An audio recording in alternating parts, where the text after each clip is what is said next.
السلام علیکم ورحمۃ اللہ وبرکاتہ۔ الحمد للہ رب العالمین والصلاة والسلام علی رسولہ الکریم وبعد۔ قال اللہ تبارک وتعالی فی القرآن المجید: لقد کان لکم فی رسول اللہ اسوۃ حسنہ۔ معزز و مکرم اساتذہ اکرام اور میرے عزیز ساتھیوں، آج کے اس درس میں میرا موضوع ہے مسواک ایک مفقودہ سنت۔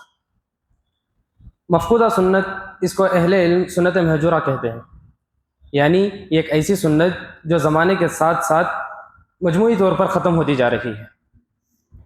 محترم سامعین، اللہ کے رسول صلی اللہ علیہ وسلم ہمارے لیے ہر موڑ پر نمونہ ہے، چاہے وہ عبادات میں ہو، معاملات میں ہو، رہن سہن میں ہو، زندگی گزارنے کے طور طریقے میں ہو، ہر موڑ پر ہمارے لیے نمونہ اور قائد ہے۔ جیسا کہ اللہ رب العالمین قرآن مجید میں ارشاد فرمایا: لقد کان لکم فی رسول اللہ اسوۃ حسنہ، سورۃ الاحزاب آیت نمبر 21۔ اللہ کے رسول صلی اللہ علیہ وسلم ہر موڑ پر تمہارے لیے ایک بہترین نمونہ ہے۔ اللہ کے رسول صلی اللہ علیہ وسلم کا ہر قول، ہر فعل ہمارے لیے سنت ہے۔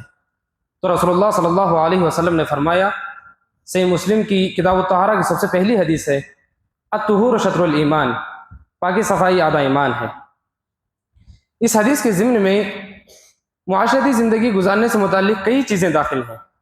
انہی میں سے ایک اہم چیز ہے بدن کی پاکی و صفائی، اور ہمارے بدن میں ایک اہم حصہ ہے منہ۔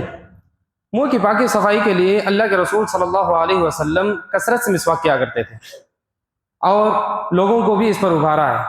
جیسا کہ صحیح بخاری کی حدیث ہے، امام بخاری رحمہ اللہ کتاب التمنی باب ما یجوز من اللو کے تحت اس حدیث کو لائے ہیں۔ اللہ کے رسول صلی اللہ علیہ وسلم نے فرمایا: لولا ان اشق علی امتی لامرتهم بالسواک، اگر میری امت پر مشقت کا ڈر نہ ہوتا تو میں ان پر مسواک کو واجب قرار دیتا۔ اسی معنی کی ایک اور حدیث ہے، امام بخاری رحمہ اللہ نے کتاب الصوم باب ما یجوز باب السواک الرطب والیابس للصائم کے تحت لائے ہیں۔ امام بخاری رحمہ اللہ نے اس حدیث کو اس باب کے تحت تعلیقاً ذکر کیے ہیں۔ اللہ کے رسول صلی اللہ علیہ وسلم نے فرمایا: لولا ان اشق علی امتی لامرتهم بالسواک عند كل وضوء۔ اس حدیث کے شرح میں دور حاضر کے مشہور و معروف عالم دین شیخ صالح الفوزان حفظہ اللہ کہتے ہیں، اللہ جزائے خیر دے شیخ صالح الفوزان حفظہ اللہ کو، جنہوں نے اپنی کتاب تسہیل الالمام میں مسواک کے متعلق بہت تفصیلی گفتگو کیے ہیں۔ جامعہ کے مکتبے میں یہ کتاب موجود ہے الحمدللہ۔ اس کتاب میں شیخ صالح الفوزان کہتے ہیں کہ اللہ کے رسول صلی اللہ علیہ وسلم کو مسواک کرنا بہت زیادہ پسند تھا، اتنا زیادہ پسند تھا، قریب تھا کہ اللہ کے رسول صلی اللہ علیہ وسلم اس امت پر اس کو واجب قرار دیتے، لیکن اللہ کے رسول صلی اللہ علیہ وسلم نے اس امت پر شفقت کرتے ہوئے تاکہ اس امت پر مشقت نہ ہو، اس کو واجب نہیں قرار دیا بلکہ اس پر ابھارا ہے۔ جیسا کہ صحیح بخاری کی حدیث ہے، امام بخاری رحمہ اللہ نے کتاب الجمعہ باب السواک یوم الجمعہ کے تحت اس حدیث کو لائے ہیں۔ اللہ کے رسول صلی اللہ علیہ وسلم نے فرمایا: اکثرت علیکم فی السواک، میں تمہیں مسواک کے متعلق بہت تلقین کر چکا ہوں۔ شیخ صالح الفوزان کہتے ہیں مسواک کے متعلق کہ مسواک ہر اس لکڑی کو کہتے ہیں جو منہ کو پاک و صاف کرنے والی ہو، منہ کی بدبو کو دور کرنے والی ہو۔ مزید کہتے ہیں مسواک میں سب سے بہترین لکڑی عود الاراک ہے، کیونکہ یہ لکڑی منہ کو زیادہ سے زیادہ پاک و صاف کرنے والی ہوتی ہے۔ محترم سامعین، اللہ کے رسول صلی اللہ علیہ وسلم کثرت سے مسواک کیا کرتے تھے، یہ سنت مؤکدہ ہے۔ شیخ صالح الفوزان حفظہ اللہ کہتے ہیں کہ 5 جگہیں ایسی ہیں جہاں پر کثرت سے مسواک کرنا چاہیے۔ سب سے پہلے وضو کے وقت، جیسا کہ اللہ کے رسول صلی اللہ علیہ وسلم نے فرمایا: لولا ان اشق علی امتی لامرتهم بالسواک عند كل وضوء۔ اس حدیث کو امام بخاری رحمہ اللہ نے کتاب الصوم باب السواک الرطب والیابس للصائم کے تحت تعلیقاً ذکر کیے ہیں۔ اور دوسری جگہ نماز کے وقت، یعنی انسان جب نماز کے لیے کھڑا ہو تو مسواک کرنا مستحب ہے، جیسا کہ صحیح بخاری کی حدیث ہے، امام بخاری رحمہ اللہ نے کتاب الجمعہ باب السواک یوم الجمعہ کے تحت اس حدیث کو لائے ہیں۔ اللہ کے رسول صلی اللہ علیہ وسلم نے فرمایا: لولا اشق علی امتی او لولا اشق علی الناس لامرتهم بالسواک مع كل صلاۃ۔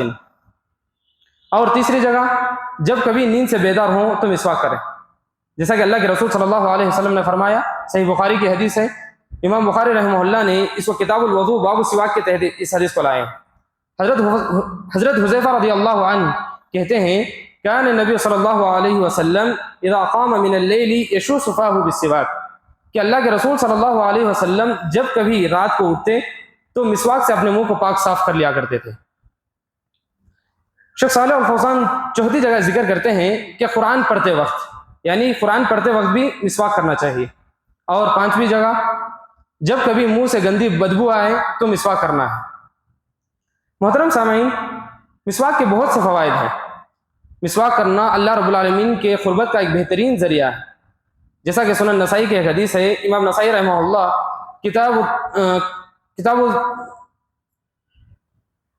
کتاب الطہارہ میں باب ترغیب فی السواک کے تحت اس حدیث کو لائے ہیں۔ حضرت عائشہ رضی اللہ عنہ کہتی ہیں کہ رسول اللہ صلی اللہ علیہ وسلم نے فرمایا السواک مطہرۃ للفم مرضات للرب، مسواک منہ کی پاکی صفائی کا باعث اور رب کو خوش کرنے کا ایک بہترین ذریعہ ہے، تو ہمیں بھی چاہیے کہ کثرت سے مسواک کریں۔ آخر میں اللہ رب العالمین سے دعا ہے کہ اللہ رب العالمین ہمیں کثرت سے مسواک کرنے اور اسی طرح جو بھی سنتیں مفقود ہوتی جا رہی ہیں انہیں واپس زندہ کرنے اور اس پر عمل کرنے کی توفیق عطا فرمائے۔ آمین۔ السلام علیکم ورحمۃ اللہ وبرکاتہ۔